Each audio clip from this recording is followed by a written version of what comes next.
الزمالك يقدم شكوى إلى اتحاد الكرة المصري وإلى لجنة التظلمات بخصوص محمود عبد المنعم كهربا. طبعا انتوا الخبر ده سمعتوه وتابعتوه من امبارح.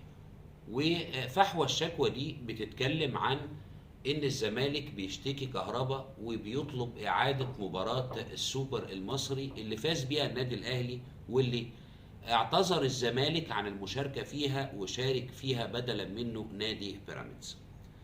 طيب تفاصيل الشكوى دي ايه والغرض منها ايه؟ هو ده موضوع حلقتنا النهارده اللي هنتكلم فيه مع بعض، لان في نقط مهمه جدا هقول لك عليها، وممكن تكون نقط خفيه، لان في البعض خد الموضوع بتريقه وبضحك. يعني الزمالك يعني ايه الشكوى اللي بيقولها ومضمونها؟ يعني اي حد حتى مش بالضروري يكون بيفهم لوائح وقوانين هيقول لك ان الشكوى دي يعني ملهاش قيمه في الحته دي او في الوقت الحالي، لكن هيكون لها قيمه بعد كده.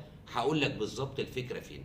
طبعا فحوى الشكوى او مضمون الشكوى ان الزمالك كان بيقول فيها ان صدر عقوبه ضد كهربا بايقافه 12 مباراه بسبب الهتافات مع الجماهير، والقصه اللي كلكم عايزينها او عارفينها عشان ما نبقاش بنعيد ونكرر كلام تاني ممكن يكون اتقال قبل كده. وبعد ما الاهلي هدد بالانسحاب من مباراه السوبر وبعض الضغوطات، وبعد كده راح طعن على قرار تعيين لجنه التظلمات في اتحاد الكوره، واتحاد الكوره اجتمع قبل المباراه. خلي بالك من الحته دي، اجتمع قبل المباراه واعلن ايقاف العقوبه لحين الفصل في التظلم المقدم من النادي الاهلي. ليه بنقول قبل المباراه؟ لان لو كانت العقوبه ساريه وكانت لجنه التظلمات ما اجتمعتش وما قالتش ان تم تعليق العقوبه، هنا كان هيبقى في مشكله كبيره جدا. لكن ده ما حصلش. لجنه التظلمات قبل مباراه السوبر قالت خلاص العقوبه تم تعليقها لحين الفصل في التظلم، وفي الطعن اللي عامله النادي الاهلي في القضاء الاداري على تعيين لجنه التظلمات. ومن ثم الزمالك طالب باعاده هذه المباراه على اعتبار ان اللاعب او ان النادي الاهلي يعني اشرك لاعب موقوف لمده 12 مباراه، ويعني لمسوا كده في الشكوى على الجزء الخاص بالغرامه اللي محكوم بيها من الكاس ضد محمود عبد المنعم كهربا.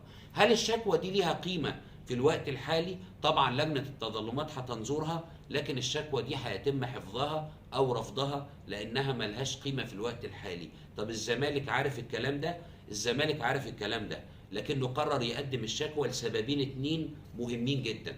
السبب الاولاني هو ان مجلس الاداره فشل بشكل او باخر على مدار الفتره اللي فاتت دي في اداره ملف كهربا، فالحل الوحيد ان الزمالك يكون ليه اي رد فعل علشان يعني يظهر او يحسن صورته قدام جماهير الزمالك، لان الكل بيقول ازاي كهربا بيشارك وعليه المبلغ ده كله، وموضوع الفيفا والكاس والكلام ده كله مات محدش بيتكلم فيه. فالزمالك عايز يعني يكون عنده اي رد فعل يحسن من شكله امام الجماهير. ده سبب.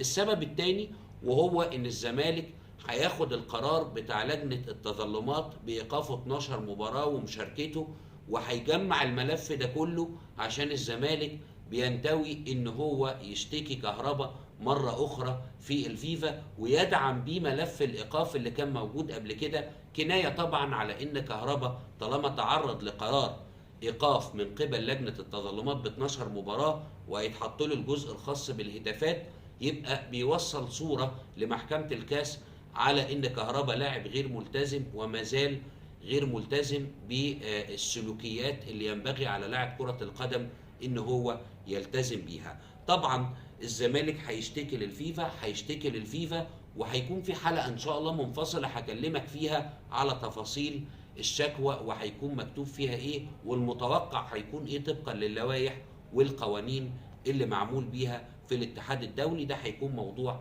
حلقة تانية ان شاء الله هتكون موجودة وهنتكلم فيها على انفرادات كتير وتفاصيل كتير. ده كان موضوع كهربا وقصة الشكوى اللي قدمها للزمالك، وقال هي شكوى هيتم البت فيها ولا هتتركن وكأن ملهاش أي قيمة. أشوفكم في حلقات جديدة.